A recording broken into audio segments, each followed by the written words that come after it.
exterior after dark. Probably install some solar motion detection lights back there as well.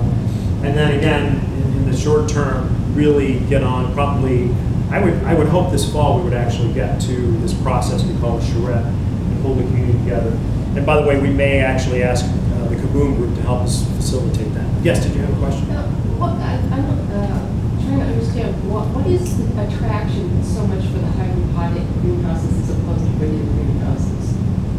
The hydroponic greenhouses are simply a new organic way to grow food locally.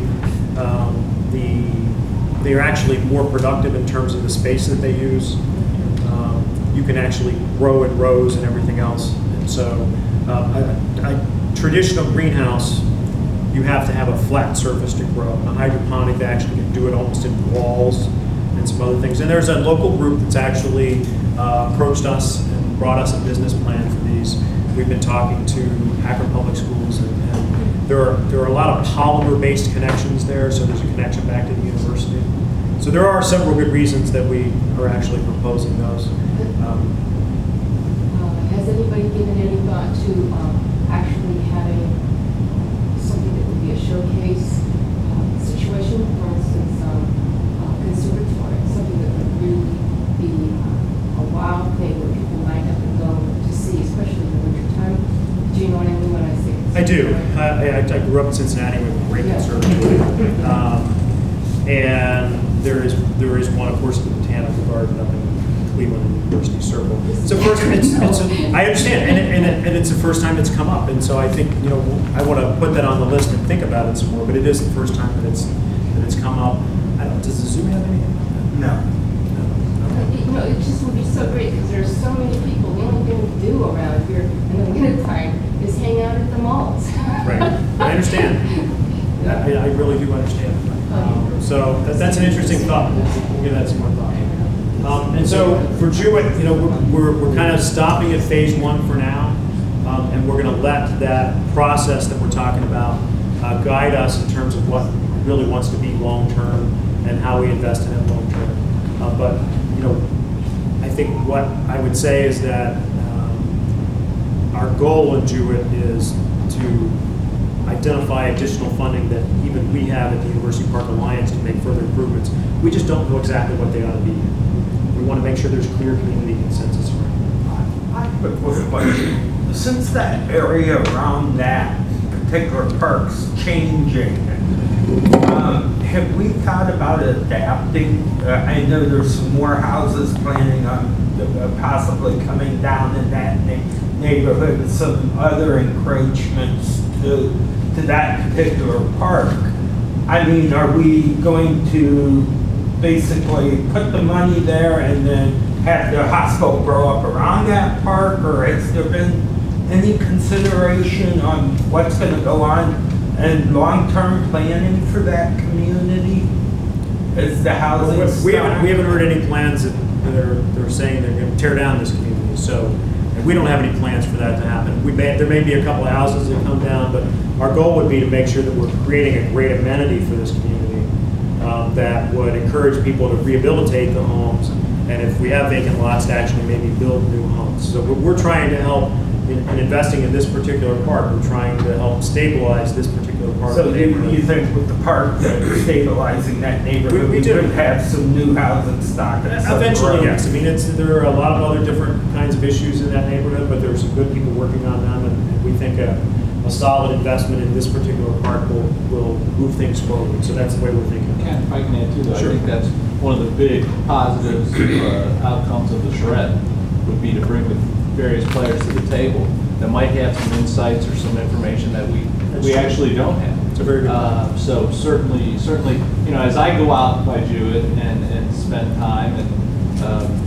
I have a lot of residences there, and I'm sure a lot of those residents would have opinions, and I'm sure we would hear a wide range of different opinions over there.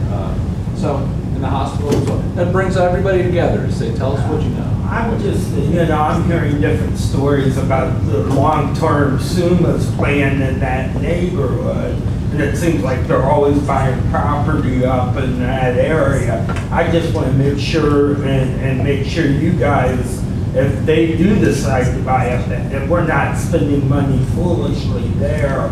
We never spend money foolishly. Well, I'm just saying, if we're gonna make a long-term commitment to that I part. understand. And we'll be inviting SUMA to the table as part of the charrette to make sure that we've got that kind of discussion going on. So it's a very good point. So I want to try and get through this so we can kind of really open this up and talk about a lot of the things.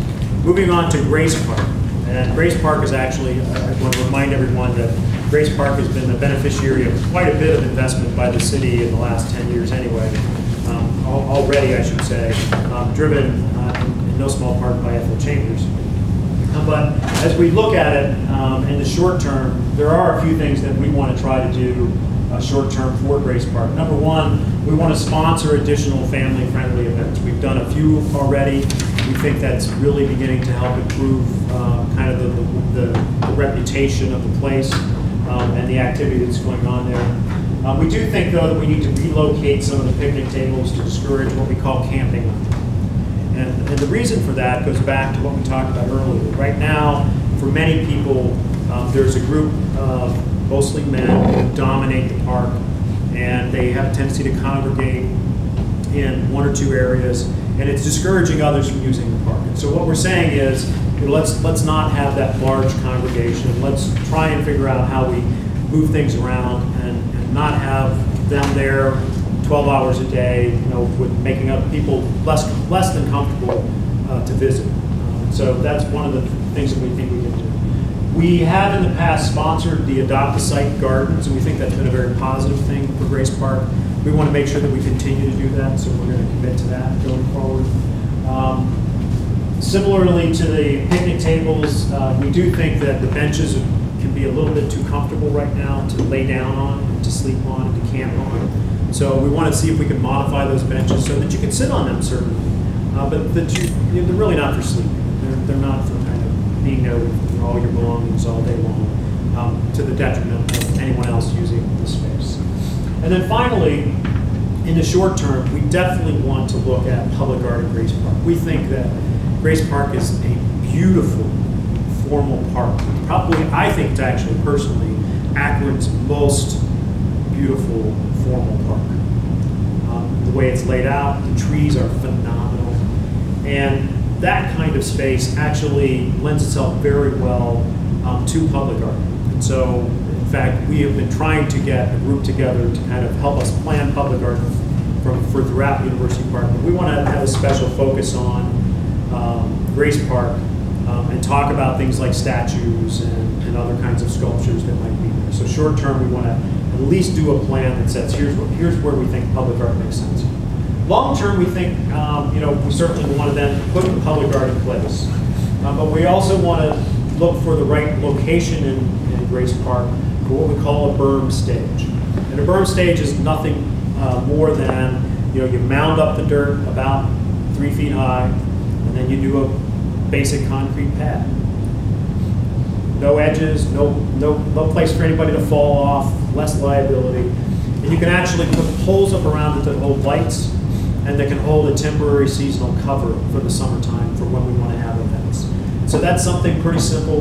We're not sure exactly where it needs to go yet. And it's one of the reasons we didn't put it in phase 1, so we have to think that through a little bit. We also know that if we're going to have more active use of that park, that there needs to be some equipment in that park, and hopefully long-term there needs to be some staffing there. So we think there needs to be some kind of small service building that is in Grace Park that begins to kind of activate the space as a place for those kinds of things. We had a lot of discussion around whether or not Grace Park was the right place for what's called a disc golf course, which is a Frisbee golf course, for those of you, we would call it Frisbee.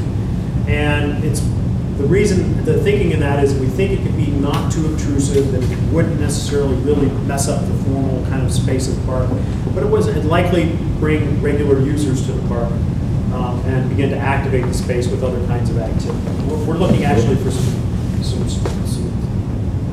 direct feedback about that concept, because we're not sure. We didn't hear that from the community. It's one of our ideas for us. We want to know if you like that one or not. And there are additional upgrades to the electrical and light and sound poles for events in Grace Park that we think need to be happening. And of course, there just needs to be regular programming by the city and others in this park.